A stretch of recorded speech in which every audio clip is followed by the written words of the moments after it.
हर्षित और माधुरी की शादी की सालगिरह थी।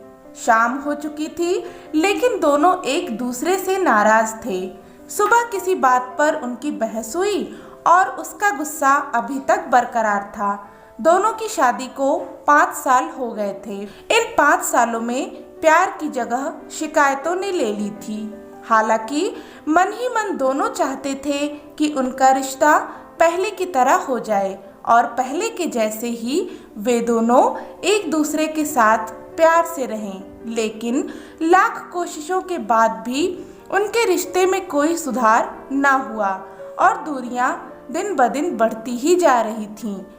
आए दिन किसी न किसी बात पर दोनों का झगड़ा हो ही जाता था। उस दिन हर्षित बालकनी में चुपचाप बैठा था।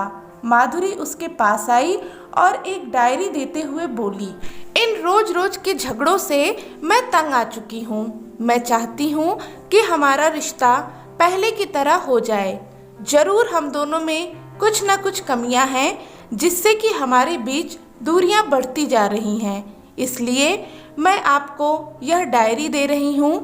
1 साल तक यानी कि शादी की अगली सालगिरह तक आप मुझ में जो भी कमियां देखें वह इस डायरी में लिखते रहें। ऐसी एक डायरी मैंने भी अपने पास रखी है। मुझे भी आप में जो भी कमी दिखेगी मैं उसमें लिखती रहूँगी।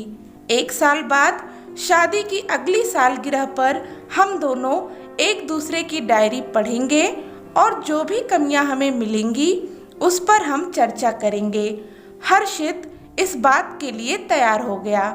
धीरे धीरे वक्त बीतता गया और इस तरह 1 साल गुजर गए। अगली सालगिरह पर वे दोनों एक दूसरे के सामने बैठे थे। पहले माधुरी ने अपनी डायरी हर्षित की तरफ बढ़ाई। हर्षित उसकी डायरी पढ़ने लगा। पहले पन्ने पर लिखा था, तुमने मेरे जन्मदिन पर मुझे कोई तोहफा नहीं दिया, जिसका मुझे बहुत बुरा लगा। तुम्हें ऐसा नहीं करना चाहिए था। अगला पन्ना पलटा, उसमें लिखा था, मेरे मम्मी पापा आए थे और हमने मिलकर बाहर जाने का प्लान बनाया था, लेकिन तुम घर देर से लौटे, जिसका मुझे बहुत बुरा लगा। तुम्हें अपना वादा निभाना चाहिए था। तीसरे पन्ने में लिखा था, मैंने तुम्हारे लिए इतनी मेहनत से स्वेटर बुना, लेकिन तुमने तारीफ के 2 शब्द भी नहीं कहे। पूरी डायरी इसी तरह की शिकायतों से भरी हुई थी। जब हर्षित ने पूरी डायरी पढ़ ली तब माधुरी ने कहा, मुझे लगता है कि अब तुम इस तरह की गलतियां नहीं करोगे। हर्षित ने हाँ में सिर हिलाया। इसके बाद माधुरी ने हर्षित की डायरी ली और पढ़ने लगी। जब माधुरी ने पहला पन्ना पलटा तो वह खाली था। दूसरा पन्ना भी खाली था। इसी तरह तीसरा, चौथा और 5वां पन्ना भी खाली था। माधुरी नाराज होते हुए बोली, तुम मेरी एक भी बात नहीं मान सकते ना? मैंने पूरे साल इतनी मेहनत से डायरी लिखी और तुम एक पन्ना भी ना लिख पाए। हर्षित बोला, आखिरी पन्ना खोलो, मैंने उसमें सब कुछ लिख दिया है। माधुरी ने डायरी का आखिरी पन्ना खोला।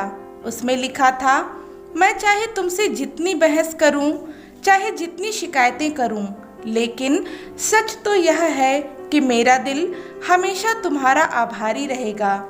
तुमने मुझे और मेरे परिवार को इतने सालों में बहुत प्यार दिया है, इसलिए इस डायरी में लिखने के लिए मेरे पास कुछ भी नहीं।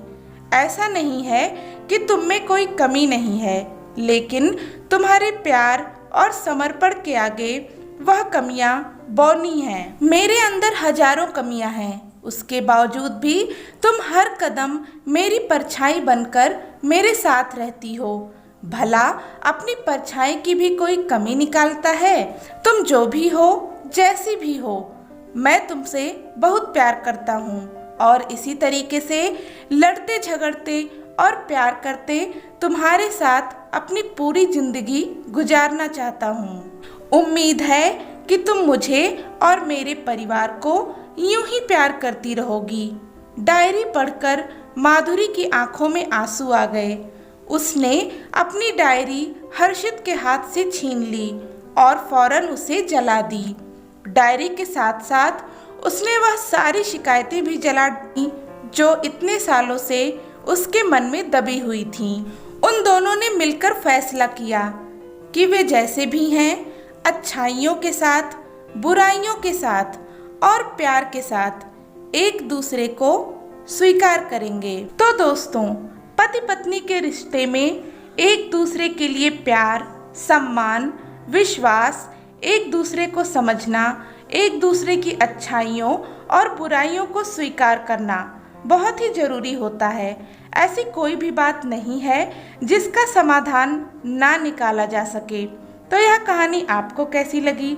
अगर अच्छी लगी तो प्लीज़ इसे लाइक करें, शेयर करें और चैनल को सब्सक्राइब करें। धन्यवाद।